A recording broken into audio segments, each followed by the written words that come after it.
Binigyan diin ni Pangulong Ferdinand Marcos Jr. ang pananagutan ng National Grid Corporation of the Philippines o NGCP na matiyak na maayos ang grid.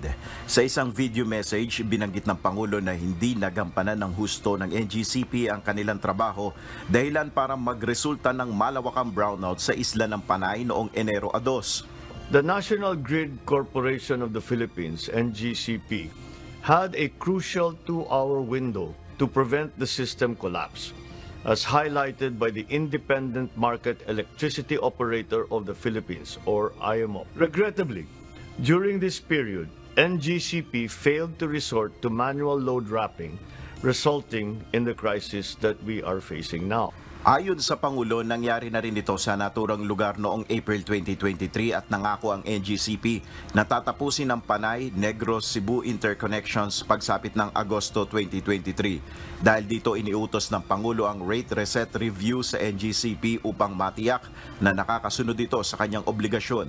I have also directed the ERC to complete the reset of NGCP's rates without further delay, to ensure NGCP's compliance with its statutory and regulatory obligations, and to defend in no uncertain terms against any attempt to defer, delay, or prevent the implementation of regulatory measures.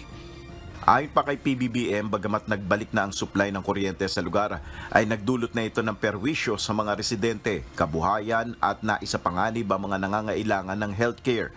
Muling nanawagan si Pangulong Marcos sa NGCP na maging bukas sa kanilang stakeholders, utilities at regulators, kilalanin ang responsibilidad at maging transparent sa pagtukoy ng kahinaan ng transmission systems. Nel Maribuhok, UNTV News and Rescue. Diyos ang aming sandigan, serbisyo publiko ang aming pinahalagahan.